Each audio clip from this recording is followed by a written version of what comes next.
आहे पर्यटन आणि इतिहास. पहिला पॉइंट आहे पर्यटनाची परंपरा. आपल्या देशात पर्यटनाची परंपरा प्राचीन काळापासून चालू आहे. आता पर्यटन जे आहे ही प्राचीन काळापासून आपली परंपरा आहे आणि आपल्याला माहीतच आहे की पर्यटनाचा जितका विकास तितका त्या देशाचा ग्रोथ जास्त असतो, म्हणजे GDP जास्त असते. हे तुम्ही अर्थशास्त्रामध्ये पण शिकला. तीर्थक्षेत्रांना भेट देणे, स्थानिक जत्रायात्रांना जाणे, विद्याभ्यासासाठी दूरच्या प्रदेशात जाणे, व्यापारासाठी जाणे या निमित्ताने पूर्वी पर्यटन घडून येत असे.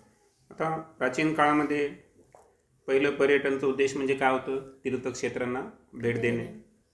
त्यानंतर ज्या स्थानिक जत्रा यात्रा असतात है ना, आपल्याला माहिती की काही काही गावांच्या जत्रा असतील यात्रा असतील या प्रसिद्ध असतात, त्यासाठी जाणे. त्यानंतर विद्याभ्यास. प्राचीन काळी जर पाहिलं आपण तर दूर कुठंतरी एखाद्या जंगलामध्ये आश्रम असायचं आणि तिथं गुरूंच्या मार्गदर्शनाखाली शिष्य काय करायचे? विद्याभ्यास करायचे. त्यासाठी सुद्धा पर्यटन व्हायचं. आणि दुसरं म्हणजे व्यापार. जसं की आपले भारतीय मसाले जे आहेत ते अरबी देशामध्ये प्रसिद्ध होते, म्हणजे हा सुद्धा व्यापारामुळे सुद्धा काय व्हायचं? बरेच वेळेस पर्यटन व्हायचं.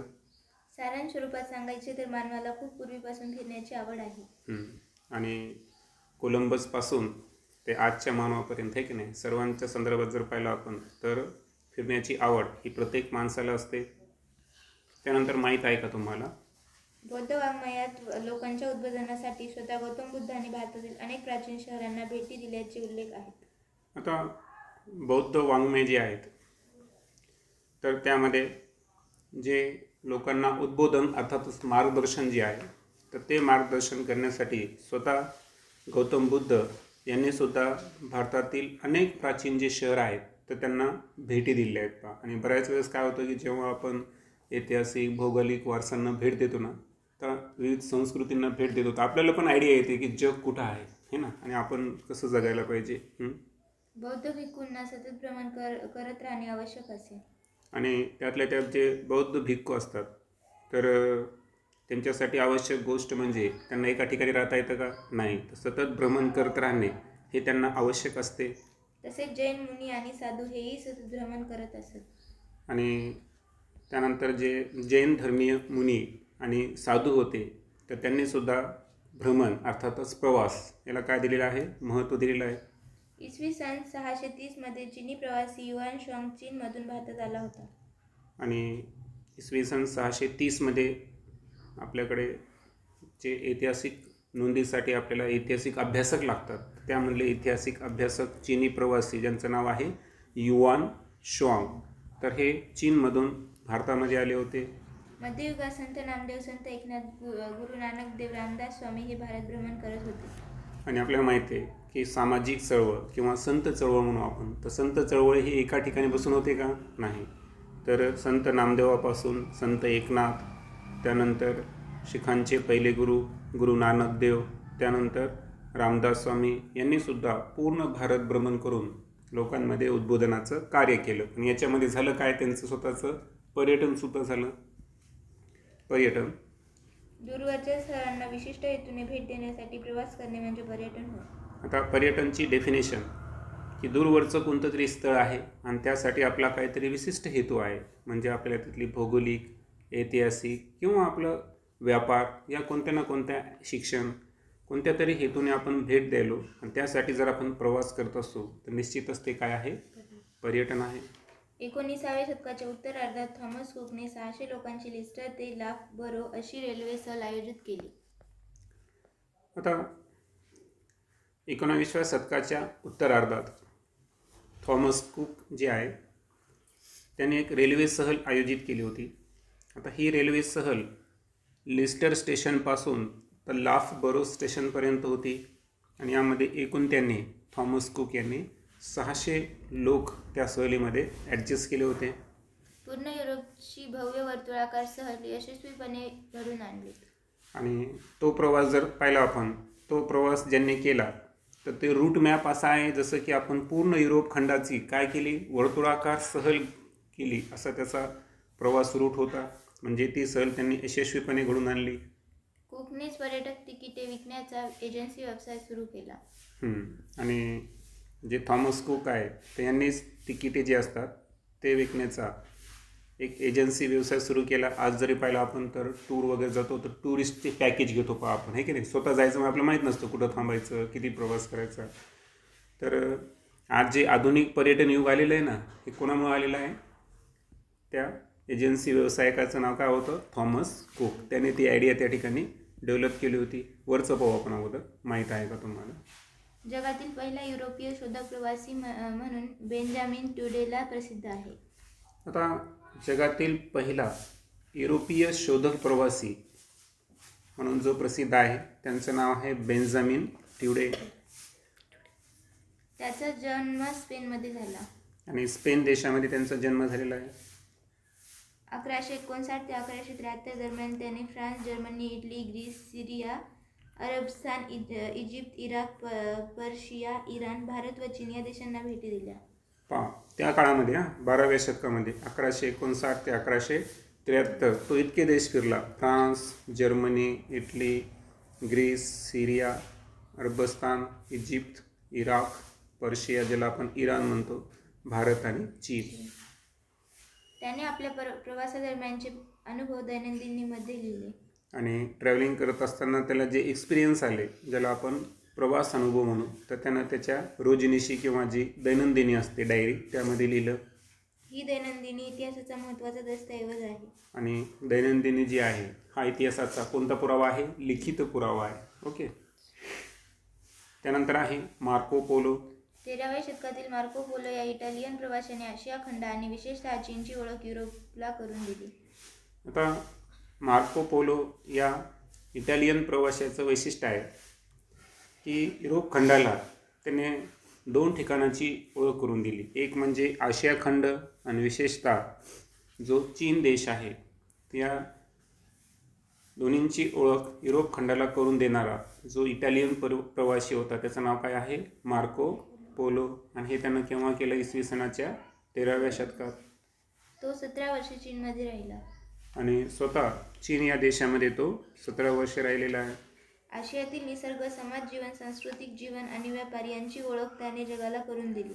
मग आशिया खंडामध्ये निसर्ग कोणत्या पद्धतीचा आहे, तेथील लोक कोणत्या प्रकारचं समाज जीवन जगतात, त्यातील धार्मिक किंवा देशाचा सांस्कृतिक वारसा कसा आहे, सांस्कृतिक जीवन कसं आहे, आणि त्या देशांतर्गत चालणारा व्यापार हा कोणत्या स्वरूपाचा आहे, तर या सगळ्या गोष्टींची ओळख युरोप खंडाला अर्थातच जगाला करून देण्याचं काम हे मार्को पोलो यांनी केलं.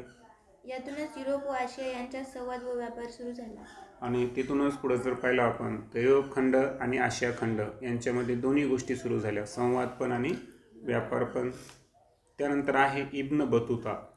इस्लामी जगताची प्रदीर्घ सफर घडवून आणणारा 14व्या शतकातील प्रवासी म्हणजे इब्न बतूता.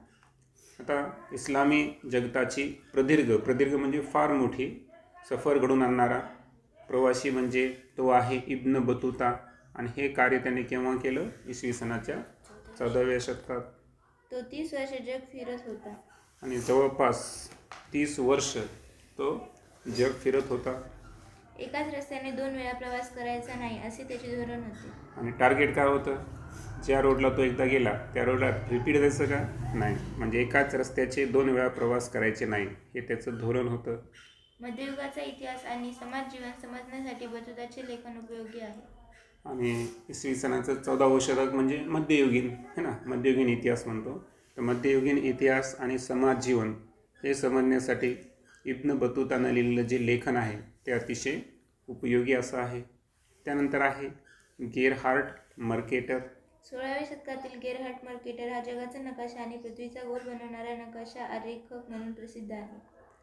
आता जगाचा सर्वप्रथम नकाशा कोणी व केव्हा तयार केला किंवा पृथ्वीचा गोल, तर हा जो नकाशा आरेखक म्हणजे नकाशा डिझाईन करणारा,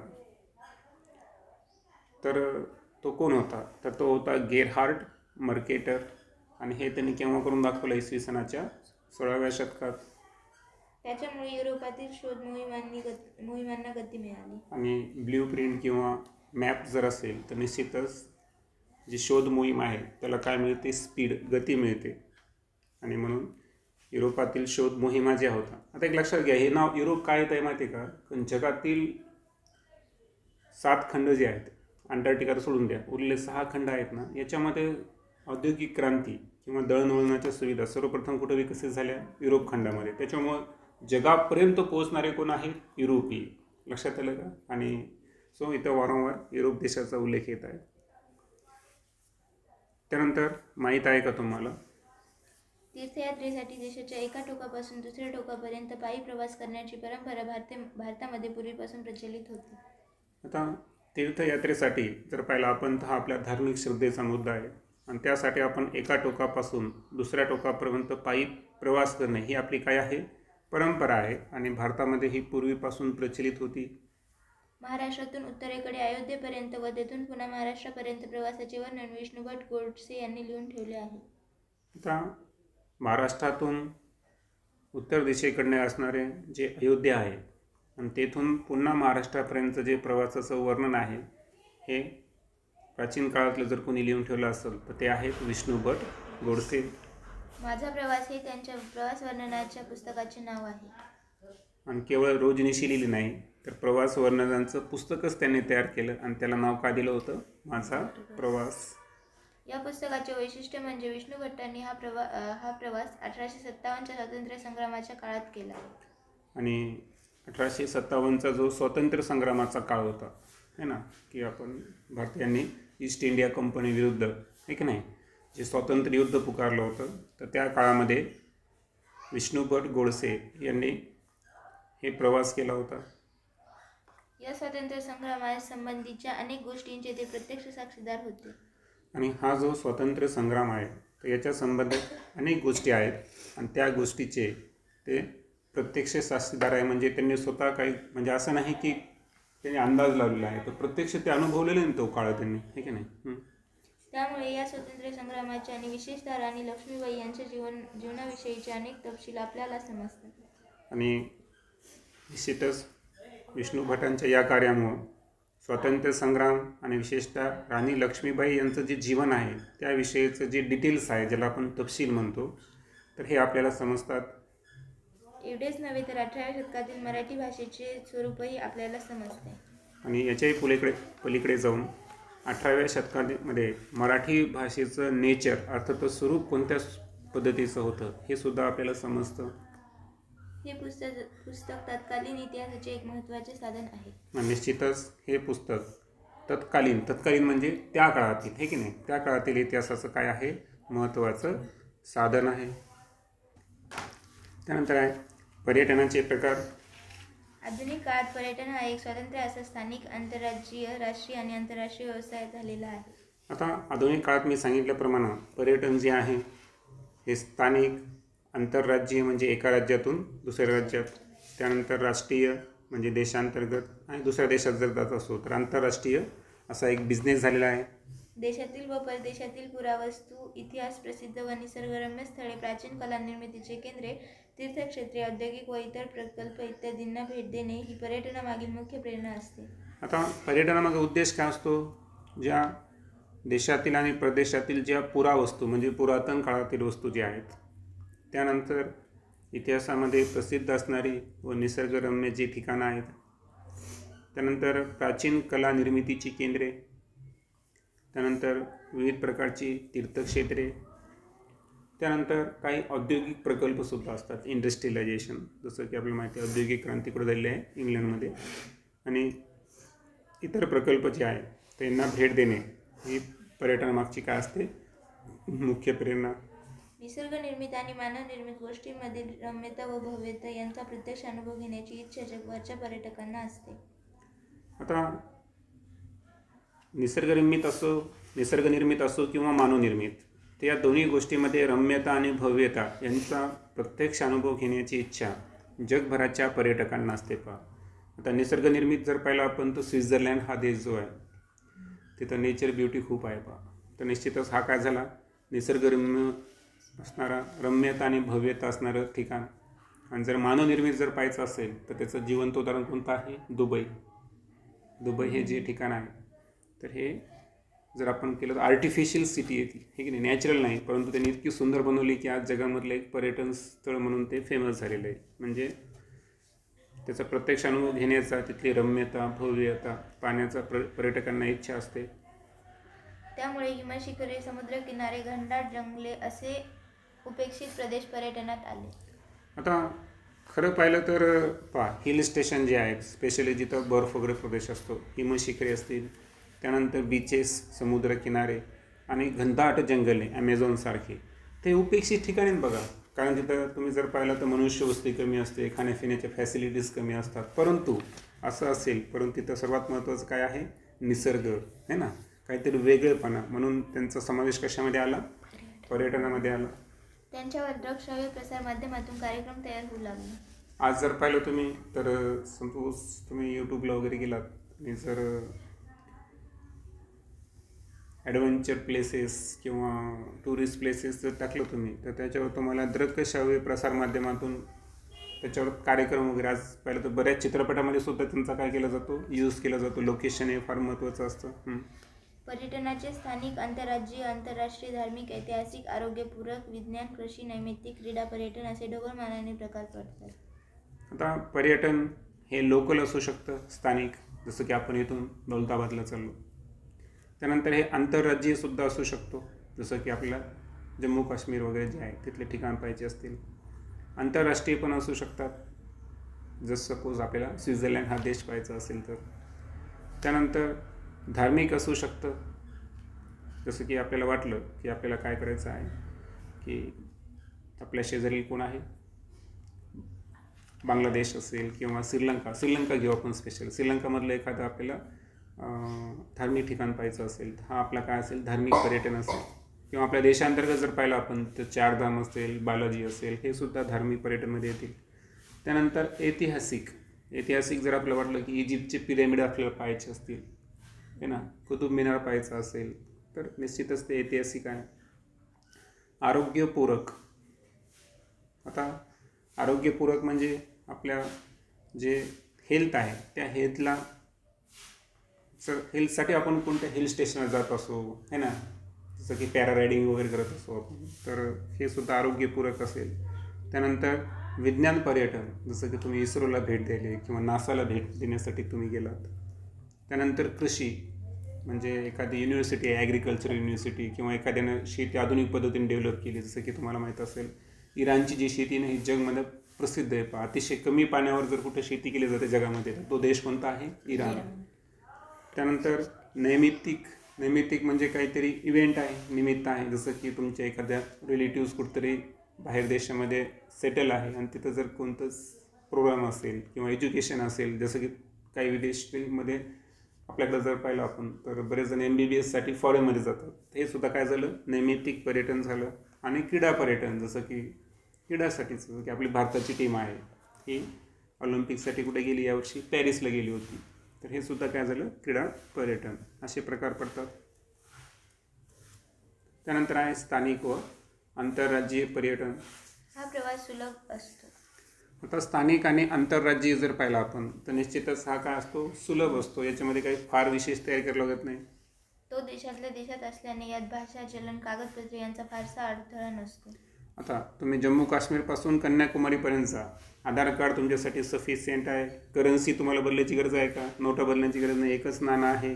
त्यानंतर भाषा जर पाहिला आपण, भारताची राष्ट्रीय भाषा हिंदी जर तुम्हाला येत असेल तर काहीच अडचण नाही.